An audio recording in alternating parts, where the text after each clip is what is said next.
नमस्कार। आप सभी का लक्ष्य द गोल अकेडमी के ऑनलाइन प्लेटफॉर्म पे स्वागत है। दोस्तों हम लोग जो इसमें टीजीटी पीजीटी एलटी के लिए नया बैच स्टार्ट किए हैं, जिसमें हमने जो टॉपिक स्टार्ट किया रिलेशन फंक्शन।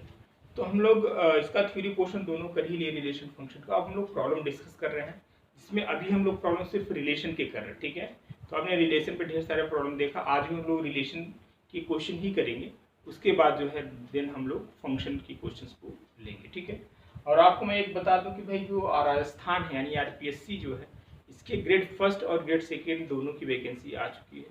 यदि आप उसकी प्रिपरेशन करना चाहते हैं तो भी आप हमारे इस दिए गए नंबर पे फ़ोन आर का व्हाट्सअप कर सकते हैं 9794403669 पे। ठीक है, तो राजस्थान में और यूपी में थोड़ा सा डिफरेंस है। वहाँ पे दो पेपर होता है ना, जैसा कि फर्स्ट पेपर और सेकेंड पेपर। फर्स्ट पेपर में आपसे पूछा जाता है वहाँ की history, geography, current affairs, Rajasthan का पर्टिकुलर। ठीक है, और सेकेंड पेपर में आपका सब्जेक्ट रहता है। और वहाँ पे क्या एक डिफरेंस है कि 1/3 नेगेटिव मार्क्स भी है, लेकिन अपने यहाँ नहीं। ठीक है, और दूसरा नंबर ये है कि वहाँ पे फर्स्ट पेपर में एटलीस्ट 40% आपको पाना होगा, फर्स्ट पेपर और सेकेंड पेपर दोनों में मिनिमम। ठीक है, और जैसा कि आपको मालूम है कि अदर स्टेट के भी कैंडिडेट वहाँ अप्लाई कर सकते हैं, और जो अप्लाई करेंगे वो सभी लोग जनरल में काउंट किए जाएंगे। ठीक है, तो आपके लिए एक अच्छा मौका है। जब से यूपी की नहीं आ रही है तब से आप उसको फिर कर सकते हैं। और वहाँ पे सबसे बड़ी बात यह है कि जो पुरानी पेंशन है वो भी लगभग बहाल हो चुकी है ना, उसका भी आपको फ़ायदा मिलेगा। यहाँ पे अभी फिलहाल यूपी में तो नहीं है, एनपीएस ही चल रहा है यहाँ पे। ठीक है, तो ये भी एक बेनिफिट्स है। ठीक है, और दूसरी बात कुछ डिफरेंस है सिलेबस में यहाँ और वहाँ की। ठीक है, मेनली जैसे मैं बात करूँ कि लीनियर प्रोग्राम प्रॉब्लम जिसको बोलते हैं एलपीपी, वो यहाँ यूपी के सिलेबस में नहीं है। यूपी टीजीटी हो, पीजीटी हो, एलटी हो, कोई भी हो, लेकिन वहाँ पे ऑलरेडी है। ठीक है, जैसे न्यूमेरिकल एनालिसिस की बात किया जाए वो भी सिलेबस में वहाँ पे मौजूद है। ठीक है, तो उस वहाँ के जो सिलेबस यानी सभी जैसे 9 से लेकर के 12 तक का अपना एक अलग सेक्शन है, वहाँ से कुछ क्वेश्चन आते हैं ना। फिर ग्रेजुएशन लेवल का है, वहाँ से भी कुछ क्वेश्चन आपको मिलेंगे, और फिर पीजी लेवल, इस तरीके से वो बटा है सेक्शन वाइज। ठीक है, तो उसका थोड़ा सा सिलेबस लेंदी है कुल मिला के, है ना। तो आपको लग जाना चाहिए, और उसका एग्जाम में भी शायद अगस्त के बाद सितंबर तक में पॉसिबिलिटी है कि राजस्थान करा देगा। ठीक है, तो फिर भी उसके बाद भी आपके पास चीज़ें टाइम में है, आप तैयारी कर सकते हैं। ठीक है, तो चलिए हम लोग क्वेश्चन की बात करते हैं। समय हम लोग जिस तरीके से आपने कल वाली क्लास में देखा रिलेशन से संबंधित क्वेश्चन थे, उसी क्रम में आज हम लोग देखेंगे और क्वेश्चन। तो आज का क्वेश्चन है the number of relation, the number of reflexive relation, the number of reflexive relation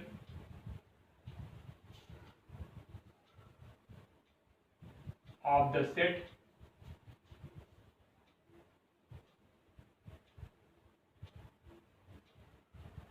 having 4 element,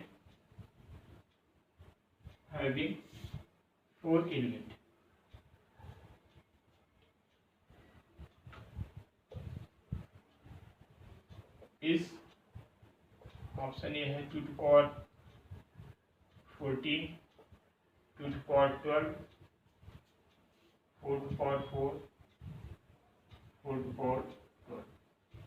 ये क्वेश्चन है। ठीक है, तो सीधा ये फार्मूला बेस्ड है। कह रहा है number of relation of the set having 4 element. कोई सेट ए है जिसमें जो नंबर ऑफ एलिमेंट है कितने हैं, 4। ठीक है, तो इसका एक फार्मूला देखा जाए तो आपको मालूम भी होगा, नहीं मालूम होगा तो आप देख लीजिए। जो नंबर ऑफ रिफ्लेक्सिव रिलेशन का फार्मूला होता है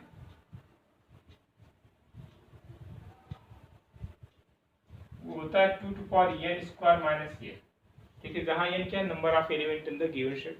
n यानी यहाँ पे जो है ऑर्डर ऑफ ये का है, कितने हैं, 4 एलिमेंट हैं। यानी यहाँ पे हो जाएगा 2 to power 4 स्क्वायर माइनस 4 यानी 16 माइनस 4, तो आपको मिल जाएगा क्या, 2 to power 12। इसका जो जवाब करेक्ट होगा यानी ऑप्शन नंबर 20 है। इसमें देखिए जो रिलेशन फंक्शन है, यहाँ से इस टाइप क्वेश्चन अक्सर पूछते हैं, चाहे जो भी एग्जाम पूछ लेगा। नंबर ऑफ रिलेशन बताइए, नंबर ऑफ फंक्शन बताइए, number of reflexive relation, number of symmetric relation, number of transitive relation, number of equivalence relation, है ना।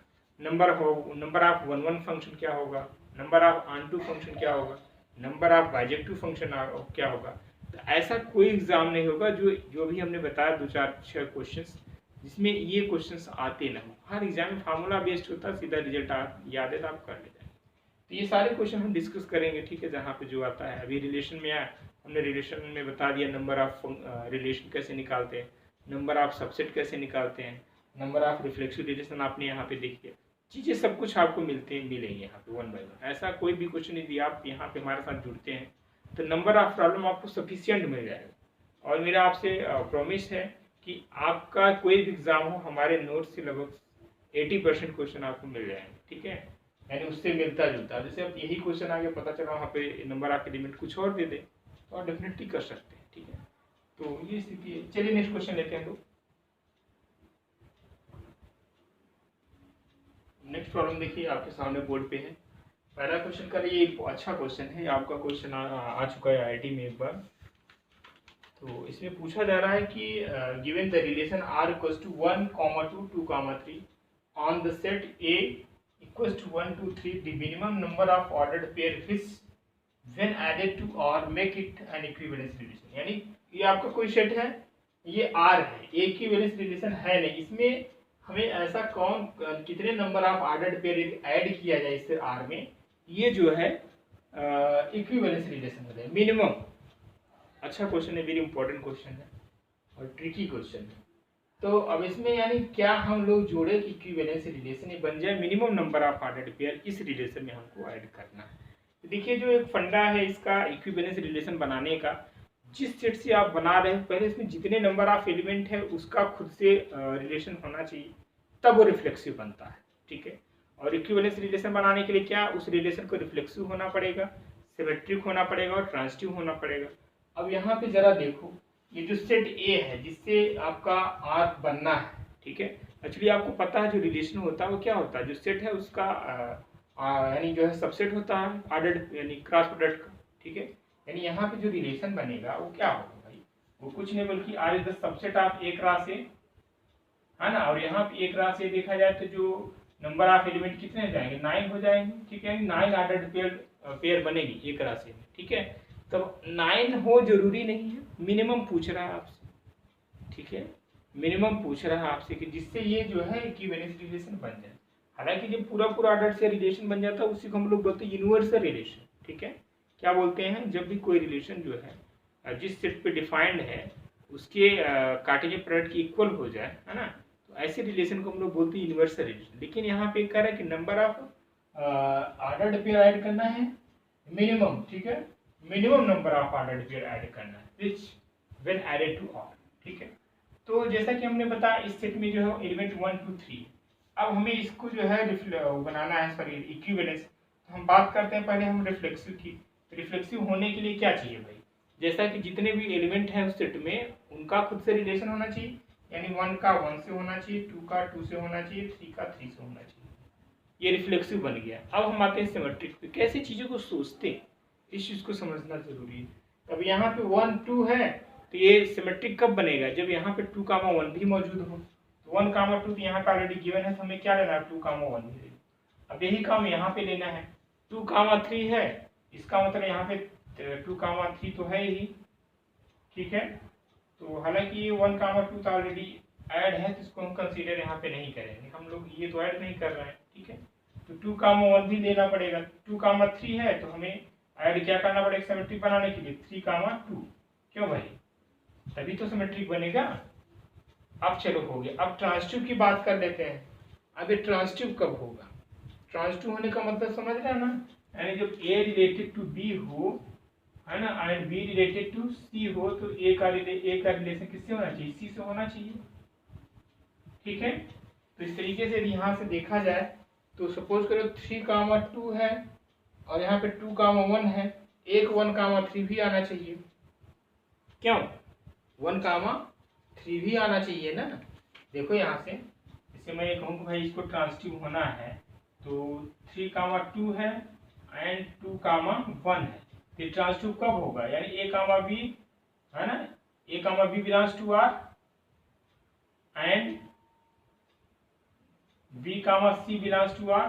ट्रांजिटिव बनने के लिए क्या होना है, ए कामा सी को भी बिलोंग करना पड़ेगा आर में, यानी 3, 1 आना पड़ेगा, 3, 1 भी आना पड़ेगा। और देखो और कोई ऐसा फेल तो नहीं कर रहा है, 3, 1 हो गया, हाँ, लेकिन अब 3, 1 हो गया तो अब ये आ गया ना 3,1, तो अब इसको जो है सिमेट्रिक भी होना है, तो 3,1 आया तो 1,3 भी आना पड़ेगा, ठीक है, इसीलिए यहाँ पे 1,3 भी ले लो। अब इसको काउंट कर लो 1 2 3 4 5 6 7, यही 7 ऑर्डर्ड पेयर होंगे जो कि हम इसमें ऐड कर देंगे, ये जो है क्या हो जाएगा, इक्विवेलेंस रिलेशन बना देगा, ठीक है, क्या बना देगा, इक्विवेलेंस। और भी हो सकते हैं लेकिन हमें बताना minimum number of ordered pair add कर दें जिससे कि ये रिलेशन क्या हो जाए, इक्विवेलेंस रिलेशन बन जाए, ठीक है, बात समझ में आ रही है। अब होने को तो यहाँ पे लगभग 9 ऑर्डर्ड पेयर बनेंगे, 2 और ऐसे होंगे, यानी जो है तभी इक्विवेलेंस बनाएगा, लेकिन हमारा काम इससे भी चल जा रहा है, ठीक है, मिनिमम पूछ रहा है, यानी इसका जो जवाब होगा करेक्ट, कितने नंबर ऑर्डर्ड पेयर आपने ऐड किया, 1 2 3 4 5 6 7, यानी 7 नंबर ऑफ ऑर्डर्ड पेयर आपने इस रिलेशन में ऐड किया, तब जाके जो है इक्विवेलेंस रिलेशन बनाया, ठीक है। चलिए नेक्स्ट क्वेश्चन लेते हैं। क्वेश्चन नंबर, ये आपका जो दिख रहा है नंबरिंग हमने नहीं किया फिलहाल। इस क्वेश्चन में क्या कर रहा है, let R be the relation on the set R of all real number defined by A related to B if and only if mod of A minus B is less than or equals to 1, then R is first option है reflexive and symmetric, second option है symmetric only, third option है आपका जो है transitive only, and last option है anti symmetric relation. Anti symmetric का आपको पता होगा, हमने बताया भी था, हालांकि ए समझो किसी कोई है A रिलेटेड टू B है, यानी A comma B belongs to R है, ठीक है, एंड जो है B comma A belongs to R है, ठीक है, ये सिमेट्रिक होता है, जो A कामा B बिलोंग करता है R में और B कामा A भी R में बिलोंग करता है, तो रिलेशन सिमेट्रिक होता है। लेकिन एंटी सिमेट्रिक के लिए क्या होना पड़ता है, A comma B belongs to R and B comma A belongs to R, this implies that A equals to B, यानी A क्या हो, B के इक्वल हो, तो हम ऐसे रिलेशन को क्या बोलते हैं, एंटी सिमेट्रिक रिलेशन बोलते हैं, ठीक है। तो देखते हैं, अब इसको आप वेरीफाई कर सकते हो कि भाई ये रिलेशन है क्या चीज़, तो 1 बाय 1 हम डिस्कस करते हैं। रिफ्लेक्सिव की बात करें तो रिफ्लेक्सिव के लिए क्या होगा भाई, फॉर रिफ्लेक्सिव के केस में देखो, यानी जो है A कामा A लेंगे, ठीक है, A comma A belongs to R, इसका मतलब क्या है, यानी A minus A which equals to 0, it is obvious that less than or equals to 1, it means this relation is reflexive, R is reflexive, ठीक है। सिमेट्रिक में आ जाओ, for symmetric, symmetric होगा कि नहीं, सिमेट्रिक होने के लिए क्या, यानी A minus B is less than equals to 1 है, भाई आप यही तो लेके चलोगे भाई, A comma B belongs to R, इसका मतलब क्या है, किस तरीके से रिलेशन डिफाइंड है, mod of A minus B is less than equals to 1, जब mod of A minus B is less than equals to 1 है, तो it is obvious that this implies that B minus A is also less than or equals to 1, है ना, this means this implies that B comma A belongs to R, so R is what, R is symmetric, R क्या हो जाएगा भाई, symmetric हो जाएगा, है ना, यानी यहाँ से एक बात निकल के आ गई कि जो है ये रिलेशन जो है आपका रिफ्लेक्सिव भी होगा और सिमेट्रिक भी होगा, तो यह तो ऑप्शन एक ही करेक्ट होना है, तो यही हो जाएगा। ट्रांसिटिव भी चेक करो, ट्रांसिटिव क्या होगा, ट्रांसिटिव चेक कर लेते हैं, ये आपके नॉलेज के लिए है भाई, जरूरी नहीं कोई ऑप्शन बदल दे, क्वेश्चन सेम है, ऑप्शन बदल देगा तो क्या करूँ, तो आपने यहाँ पे देख लिया कि रिलेशन रिफ्लेक्सिव सिमेट्रिक तो है। ट्रांसिटिव देखते हैं, ट्रांसिटिव के केस में देखो, फॉर ट्रांसिटिव क्या ट्रांसिटिव है कि नहीं, ट्रांसिटिव मान लो हमने लेते हैं, सपोज फॉर एग्जांपल है 1 comma 2 belongs to R and 2 comma 3 belongs to R, इसका मतलब क्या हुआ, 1 कामा 2 लेंगे तो यानी 1 minus 2 which is less than equals to 1, ये बात सही है, ठीक है। 2 माइनस 3 लेंगे, 2 माइनस 3 मॉड में है तो ये भी क्या होगा, लेस देन इक्वल्स टू 1, अब इसका मतलब क्या होगा, 1 कामा, ये तो हो जाएगा, है ना, ये तो हो जाएगा। अब हमें ऐसा लेना है कि कोई भी, जैसा कि मैंने बताया कि फेल करता है तो वो सब इट मीन्स जो है वो ट्रांसिटिव नहीं होगा, 1 कामा 2 और 2 कामा 3 लेने पे ये हो जाएगा, ठीक है। कोई और एग्जांपल ले लेते हैं, क्योंकि ट्रांसिटिव होता नहीं, ठीक है, ये जो रिलेशन है ये आपका जो है ट्रांसिटिव होता नहीं। यदि हम 1 कामा 2 ले रहे हैं, 2 कामा 3, तो मॉड ऑफ 1 माइनस 2 देखा जाए यहाँ पे एक्चुअली सॉरी ये यहाँ पे थोड़ा ठीक है, लेकिन जब रिलेशन ट्रांसिटिव होने के लिए होना पड़ेगा ना, A comma B belongs to R and B comma C belongs to R, तो क्या होना पड़ेगा, A comma C belongs to R, जब सी लेंगे, सी का मतलब तो आपका ये हुआ, ए का मतलब ये हुआ, इसका जब डिफरेंस लेंगे नीचे दिख रहा है कि नहीं, यहाँ पे करते हैं, ये डिफरेंस लोगे यानी ए कामा सी, इट मीन जो है mod of 1 minus 3, mod of 1 minus 3 तो 2 हो जाएगा, ए कहाँ लेस देन 1, ठीक है, it is true, it means it is not transitive, it is not transitive,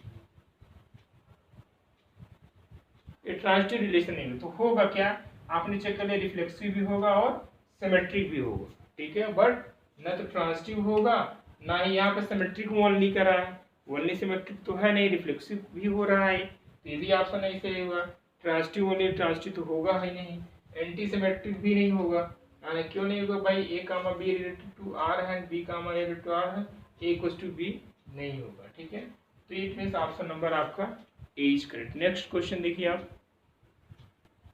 next question देखिए, correct a relation from P to Q is, simple है ये तो, ये सीधा डेफिनेशन पे बेस्ड क्वेश्चन है, universal set of P cross Q and option B is P cross Q and option C है an equivalent set of P cross Q, subset of P cross Q. तो आपको पता है कोई भी relation है, जैसे रिलेशन आर इज सपोज कर कोई रिलेशन आर है defined from A to B, तो इसका मतलब क्या है, R is the subset of A cross B, यही तो होगा ना, इसका जो करेक्ट जवाब होगा option number D is correct, subset of P cross Q, ठीक है।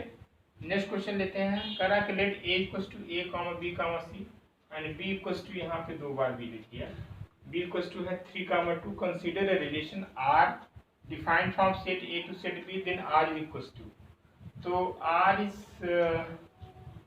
इक्वल्स टू क्या होगा, अभी ज्यादा से ज्यादा क्या हो सकता है भाई, R equal to A cross B के इक्वल हो सकता है ना, इसका जो करेक्ट जवाब होगा वो ऑप्शन नंबर सी करेक्ट होगा, ठीक है, ये भी डेफिनेशन बेस्ड क्वेश्चन है, इजी क्वेश्चन है, आप देख खुद कर सकते हैं। क्वेश्चन नंबर नेक्स्ट देखिए, लेट ए इक्वल टू, इसकी एलिमेंट है 2, 4, 6 and 8 and defined R, R क्या डिफाइंड है 2, 4, 4, 2, 4, 6 and 6, 4, then R is anti symmetric, reflexive, symmetric, transitive. तो चेक करते हैं एंटी सिमेट्रिक के लिए क्या, मान लो 2, 4 है तो 4, 2 भी होना चाहिए, है ना, लेकिन 2, 4, 2 एंटी सिमेट्रिक नहीं होगा, ये तो फेल कर गया। रिफ्लेक्सिव के केस में मैंने क्या बता, जो सेट है जिसमें जितने भी एलिमेंट्स हैं वो सारे मौजूद होने चाहिए, तो इसमें तो 2, 2 भी नहीं है, 4, 4 भी नहीं है, तो रिफ्लेक्सिव भी नहीं होना, ठीक है। सिमेट्रिक के केस में आ जाओ, सिमेट्रिक होगा कि नहीं, 2, 4 है, 4, 2, यस, 4, 6 है तो 6, 4, तो ये आपका जो है सिमेट्रिक हो जाएगा, है ना, सिमेट्रिक हो जाएगा। ट्रांजिटिव चेक कर लेते हैं, 2, 4 है, 4, 2, नहीं है, 6, 4 है, 4, भी होता तो ट्रांजिटिव, इट मीन्स ये जो आपका है सिमेट्रिक हो जाएगा, ये रिलेशन सिमेट्रिक होगा, न तो रिफ्लेक्सिव होगा, ना ही ट्रांजिटिव होगा, ना ही ये एंटी सिमेट्रिक होगा, ठीक है, इसका ये जवाब होगा, यानी option number C is correct. Next question लेते हैं हम लोग, चलिए नेक्स्ट क्वेश्चन देखिए, करा if A is the set of even natural number less than 8, यानी कोई सेट ए है और इसमें क्या है, number of element is even natural number less than 8, it means 2, 4, 6, ठीक है। बी सेट है, वो क्या कर रहा है, B is the set of prime number less than 7, यानी प्राइम नंबर लेस देन 7 यानी क्या हो जाएगा, 2 हो जाएगा, 3 हो जाएगा और 5, the number of relation from set A to B, simple है, number of relation from set A to B, पहले A क्रॉस B निकाल लो, A क्रॉस B कितना आ जाएगा, 3 into 3 यानी 9, नंबर ऑफ रिलेशन क्या हो जाएगा, number of relation from A to B, formula क्या होता है, 2 to power A cross B, है ना, 2 to power M नहीं तो होता है 2 to power 9, इसका जो करेक्ट जवाब हो जाएगा 2 to power 9, यानी option number A is correct, ठीक है भाई। सेकेंड क्वेश्चन में आइए, नेक्स्ट कह रहा है कि if R is the subset of A cross B and S is the subset of B cross C, then relation B2 relation, then R composite S inverse is equal to, बड़ा important result है, इस result को आप relation में भी देखते हो, function में भी देखते हो, ग्रुप थ्योरी में भी पढ़ते हो, है ना, इसको बोलते हैं रिवर्सल लॉ, ठीक है, क्या है, रिवर्सल लॉ है, यानी यहाँ पे कंपोजिशन ऑफ रिलेशन की बात की जा रही है। देखो इस तरीके से जो डेफिनेशन होता है कंपोजिशन ऑफ रिलेशन का, क्या होता है, R is the map from A to B है and S is the map from B to C है, जो आपका आर कंपोजिट एस होगा वो कहाँ से कहाँ तक रिलेशन होगा, A to C हो जाएगा, ठीक है। R कंपोजिट S जो रिलेशन होगा, R कंपोजिट S को लिखते उल्टा है ऐसे, R कंपोजिट S लिखेंगे SO R, पढ़ने का जो वाकई अच्छा तरीका है R कंपोजिट S होता है। वो कहाँ से कहाँ तक रिलेशन होता है, A to C होता है, ठीक है। A to C, B वाला जो है हम लोग निगलेक्ट करते हैं, ठीक है। ये डेफिनेशन होती है कंपोजिशन ऑफ रिलेशन का। अब जब रिवर्सल रूल यहाँ पे अप्लाई करता है, हालांकि इसका मैंने प्रूफ दिया है, जो GIC मेंस वगैरह हम लोग करा रहे हैं तो इसका प्रूफ हमने दिया है, और यहाँ पे प्रूफ की कोई जरूरत नहीं है, सिर्फ आपको रिजल्ट पता होना चाहिए, और ये रिजल्ट हर केस में ट्रू होता है, ठीक है। ये रिजल्ट आपने वहाँ पे भी पढ़ते हो, मैट्रिक्स में भी पढ़ते हो, AB का इन्वर्स क्या होता है, B इन्वर्स A इन्वर्स, है ना। फंक्शन में भी पढ़ते हो, रिलेशन में भी पढ़ते हो, ग्रुप थ्योरम में भी पढ़ते हो। बड़े काम का रिजल्ट है, इसको ध्यान रखिएगा। ये क्या होता है, यानी R कंपोजिट S का इन्वर्स क्या हो जाएगा, जो लास्ट में हो पहले आ जाता है, ठीक है। जो लास्ट में है वो क्या हो जाएगा, पहले आ जाएगा। इट मीन्स यहाँ से हो जाएगा R inverse composition S inverse, ठीक है। ये इसका इट मीन्स जो है, इसका जो करेक्ट जवाब होगा, ऑप्शन नंबर कौन सा करेक्ट हो जाएगा, option number B is correct, ठीक है। इसका जो करेक्ट जवाब हो जाएगा option number B is correct. Next question देखिए, इसमें क्या करना है, if R is the relation from set A to B and S is the relation from set B to C, then relation from A R composite S is। ये तो सीधा सीधा definition ही पूछ लिया, अभी हमने डेफिनेशन बताया उसका कंपोजिशन ऑफ रिलेशन का, है ना, कि भाई कोई R relation from A to B है, यहाँ पे मान लो R दिया, ठीक है, R relation from A to B है, दूसरा S relation from B to C है, देन R कंपोजिट S, है ना। आप बोलेंगे R कंपोजिट S, लिखते हैं यस वो R, ठीक है। तो अपनी अपनी जो आपको जो हैबिट हो या जो आप पढ़ते चले आए वही पढ़िए, लेकिन बेहतर तरीका यही होता है, लिखते एस ओ आर, पढ़ते हैं इस तरीके से, R composite S is map from A to C होगा, ठीक है। जो कॉमन होता है वही हटेगा, है ना, A to C हो जाएगा। इसका जो करेक्ट जवाब हो यही होगा, option number A is correct, from A to C हो जाएगा, ठीक है। चलिए नेक्स्ट क्वेश्चन लेते हैं हम लोग।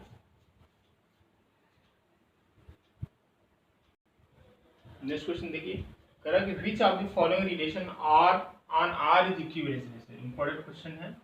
कह रहा कि पहला relation A related to B if and only if mod of A equals to mod of B. दूसरा है A related to B if and only if A is greater than equals to B. Third है आपका A related to B, this implies that A divides B and D is A related to B, this implies that A is greater. कौन सा equivalence relation है ये आपको बताना है, ठीक है। इक्विवेलेंस के लिए फिर वही काम करना पड़ेगा, तीनों प्रॉपर्टी को हमें चेक करना पड़ेगा वन बाय वन। तो पहला ही ऑप्शन लेते हैं, ठीक है, यहाँ हम सोल्यूशन कर दे रहे हैं। तो जो रिलेशन डिफाइंड है क्या है, ए R1 लिखा है पहला relation, if and only if mod of A equals to mod of B, ये रिलेशन डिफाइंड है, ठीक है भाई।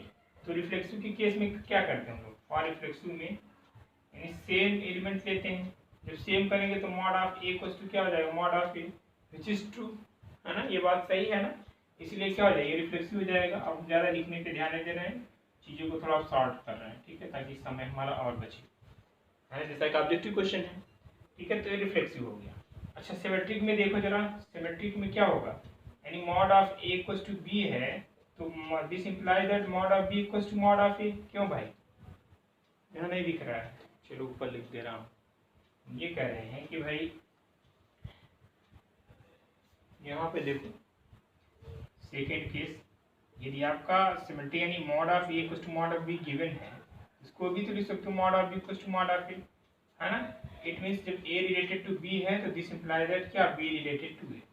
इसका मतलब क्या हो जाएगा, ये सिमेट्रिक भी हो जाएगा। ट्रांसिटिव में भी आ जाओ, ट्रांसिटिव का केस देखो क्या होगा, ये दिख रहा है, यहीं से दिख रहा है कि ट्रांसिटिव भी होगा, है ना। क्यों होगा, देखो भाई, इसका जो third part transitive case, mod of A equals to mod of B है and mod of B equals to mod of C है, तो mod of B equals to mod of C नहीं होगा, ऑब्वियस सी बात है, इक्वल होगा। It means ये transitive हो जाएगा। ट्रांसिटिव का मतलब इक्विवेलेंस हो गया, रिफ्लेक्सिव भी हो गया, सिमेट्रिक भी हो गया, ट्रांसिटिव भी हो गया, ठीक है। तो ये तो हो गया, हालांकि इसी को टिक कर देना है, यही तो पूछना कौन सी इक्विवेलेंस रिलेशन है। तो जो और ऑप्शन बच रहे हैं वो नहीं होंगे, ऑब्वियस सी बात, लेकिन हम यहाँ पे चेक करेंगे, ठीक है। ये आपको यहाँ पे मैं चेक करके दिखा दे, पता चला कि ये ना करके और आगे, है ना, उसके बारे में मैंने चेक ही नहीं किया, ठीक है। तो जितने भी हैं ऑब्जेक्टिव में पार्ट, सभी को डिस्कस करना जरूरी होता है, ठीक है। तो इसका जो करेक्ट जवाब होगा ऑप्शन ए करेक्ट होगा। बी को चेक करते हैं क्या इक्विवेलेंस होगा कि नहीं होगा। अच्छा, इसमें कौन सा रिलेशन फेल करेगा, रिफ्लेक्सिव तो हो जाना चाहिए, क्योंकि जब सेम लेंगे तो A is greater than equals to B, A is greater than equals to A, यानी ए जो है ए के या तो बड़ा या बराबर होगा, तो बराबर तो है ना, यानी ये रिफ्लेक्सिव होगा। सिमेट्री के केस में देखो, यानी A is greater than equals to B है, तो क्या B is greater than equals to होगा, नहीं, यही फेल कर जाएगा, सिमेट्रिक नहीं होगा। ठीक है, बस एक तो फेल कर गया तो फिर इसको इक्विवेलेंस नहीं होना। अब सी में आ जाओ, सी में क्या कह रहा है, A divides B, A divides B, A divides B का मतलब क्या हो जाएगा, नहीं बी इज डिविजिबल बाई। देखिए अब यही सेम क्वेश्चन जो एग्जाम इसका जो ऑप्शन 3 है, अब यही एक क्वेश्चन में आ गया। ठीक है, तो चलो आज इसको क्वेश्चन ही देख लेते हैं। हाँ, डी वाला पार्ट, सी वाला पार्ट इस क्वेश्चन को डिस्कस करते हैं। डी वाला पार्ट क्या करा, A related to B, this implies that A is less than B, A is less than B, ये तो रिफ्लेक्सिव ही नहीं होगा, न सिमेट्रिक होगा ना ट्रांसटिव। ठीक है, तो ये तो फेल कर जाएगा, यानी ये भी इक्विवेलेंस नहीं होगा, तो ऑप्शन ए करेक्ट। अब क्वेश्चन नंबर सेकंड देखते हैं। सेकंड में क्या कर रहा है,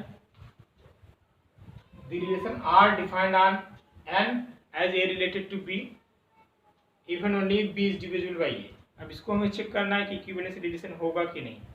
तो तरीका वही है भाई, इसको पहले रिफ्लेक्सिव चेक करें, सिमेट्रिक चेक करें एंड ट्रांसटिव चेक करें। तो रिफ्लेक्सिव के केस में हमें क्या करना पड़ेगा, सोल्यूशन सेकंड देखो, रिफ्लेक्सिव के केस में देखना हमें बी इज डिविजिबल बाई ए। ठीक है, बी इज डिविजिबल बाई ए का मतलब क्या हुआ फॉर रिफ्लेक्सिव के केस में, यानी यहाँ पे आ जाएगा बी इज डिविजिबल बाई ए, यानी सेम सेम लेंगे तो ए डिवाइड ए तो होगा ना, कोई भी एलिमेंट खुद को तो डिवाइड करेगा, तो रिफ्लेक्सिव हो गया।